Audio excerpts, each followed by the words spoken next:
And Siddhartha Cal 1, thank you so much for being here. Says Soros is clever. People think POTUS can change things.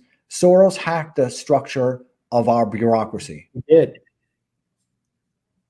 Oh no, that one you can talk about. I'm looking at other questions now. I want you to be responsive to that.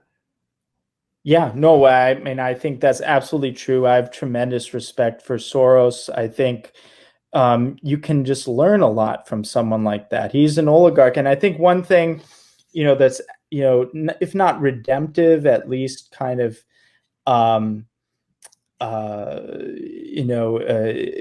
partially acceptable about him is that he is a worthy competitor. He's someone who is actually serious, and he has depth, and he really is an oligarch in the truest sense. And I think you can learn so much by reverse engineering everything that he's done. And you mentioned something very important called, what did you call it? The activist complex, the industrial activist complex. Right. And he's really created this. And there's this whole infrastructure that exists with interconnections between civil society groups and government and on the ground kind of activists and the media that he's created, that he's able to leverage through his control of NGOs, of State Department, and his political allies. This whole kind of ecosystem and how it functions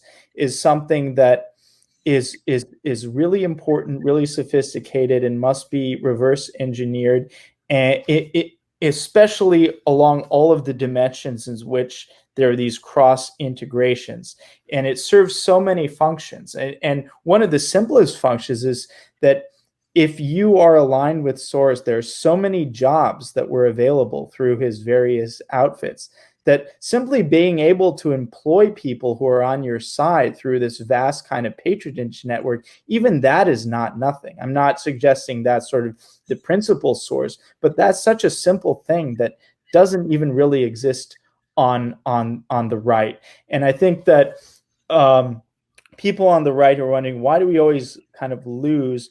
Well, the first step is really reverse engineering what Soros has done with his various networks and how they function. And they're deeply integrated into these Atlanticist NGOs that I've described, like the National Endowment for Democracy, the Atlantic Council, and so forth, which is in turn connected to the State Department and various other government groups. So understanding the linkages between those institutions is very important, and it's worthy of tremendous. So when you think of these things, do you and I try and think of these things as kind of living organisms, right? So I try not, it's not like when I think of Soros, and I like Soros, by the way, but I don't think of him as evil or good. I just think of him as kind of like, if it's a living organism, I think about him maybe as a kidney or something,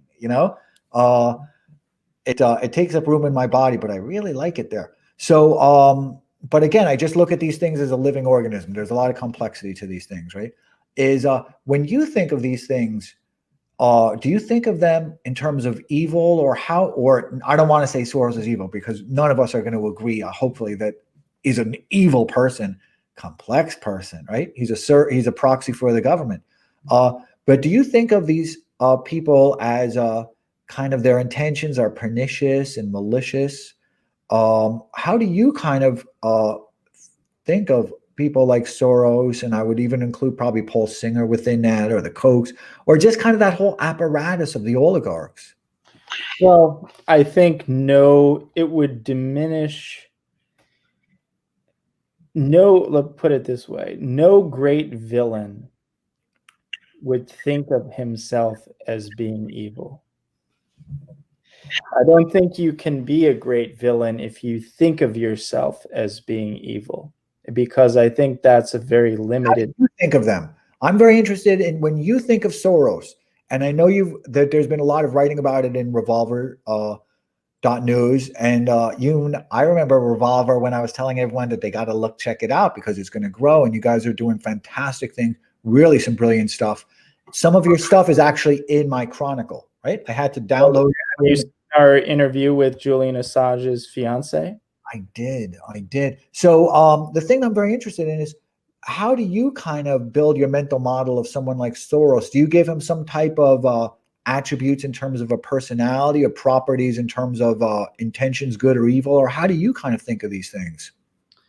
Well, I mean, I think that he represents a power structure that has been, I think, pernicious, and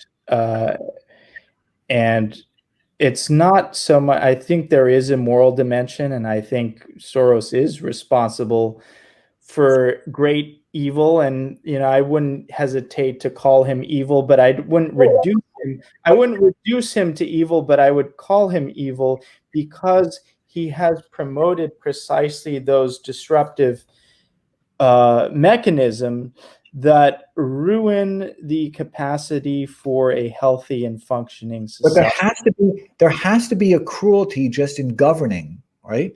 And Right. And so I don't simply, I understand that anyone, in order to govern, will have to take certain measures that an ordinary person would consider perhaps morally questionable. I'm not someone who has this pristine view that power can be innocent, but I think power has to be judged in relation to its net effects. And I do not think that the net effects of what Soros has been promoting have been positive. And I think you could look at it from his point of view as to what exactly is he, running away from, what is his underlying psychology. But ultimately, I find that less interesting than his sophistication in terms of the apparatus that he was able to build, which I admire. I admire his willingness and capability to play for keeps, as does Paul Singer. And you see anyone on our side willing or able to play for keeps, and I think that that needs to be changed. But I do think ultimately you have to judge Soros by the fact that he's associated with a power structure and the promotion of a culture and a society that is essentially ugly. It is an ugliness that he's promoted in the world, and he's simply responsible for that, and that is evil. I would say with some of these oligarchs that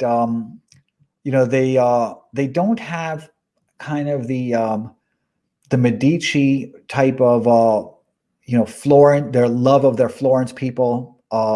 They don't have the common good. They don't have that love of their own people, and they just have the cruelty, right? So they have the cruelty that's essential for a great ruler, but they don't know even how to be good. So I don't think their cruelty is kind of well used, and we've discussed that in terms of that's well put. And cruelty can be necessary for great things. Cruelty can be, or at least destruction can be necessary for great things. Cruelty suggests an element of excess that may or may not be necessary, but certainly you need to, as they say, break eggs to make an omelet. But I judge Soros by the omelet, and the omelet is disgusting and rotten.